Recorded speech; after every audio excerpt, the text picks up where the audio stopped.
This presentation discusses the role of a Competence Committee. The Competence Committee reviews the multiple low-stakes, work-based assessments, or EPAs, that a resident has accumulated to determine the learner's achievement of these EPAs and their progression through the stages of training toward the national standards for pediatrics as set by the Royal College. The committee will review and recommend learning plans to help residents identify their learning needs based on their strengths and areas in need of focus as identified in their file. The committee that also makes recommendations of when a resident is ready to sit the Royal College exams and when they are ready for independent practice. The Competence Committee therefore has the big picture of a resident's performance. Like the blindfolded scientist presented with this elephant and only given one data point to make an assessment of what it is, we are often left making evaluations of residents based on too little evidence. With more data points, the Competence Committee can integrate the information, looking for patterns, and arrive at a valid and fair evaluation of performance and learning needs. So, how does the Competence Committee work? The committee will review each resident's file at least every 6 months.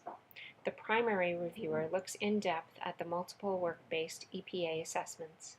This reviewer looks for achievement of EPAs against the Royal College standards and looks for themes in the assessments.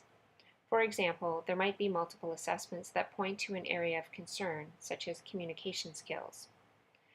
Other information in the resident's file, such as multi-source feedback from nursing and allied health or from parents, and performance on in-training exams are also reviewed. The reviewer presents their summary to the committee. The committee can request more information and then deliberates to come to a decision and training recommendations which are made to the Residency Program Committee. For example, decisions could be to promote the learner to the next stage, or that the learner is progressing as expected within their current stage, or that they are not progressing as expected and are in need of a learning plan or formal remediation.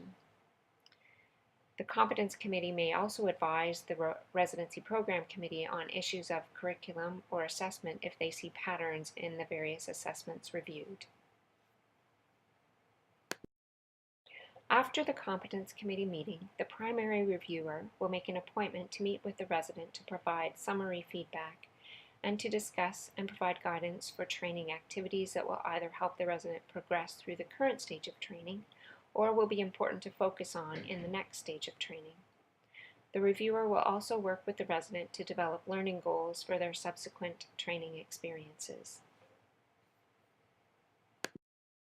To summarize, competence committees integrate assessment information to provide evaluation and decisions regarding residents' progression through the stages of training and their learning needs that will promote ongoing professional development.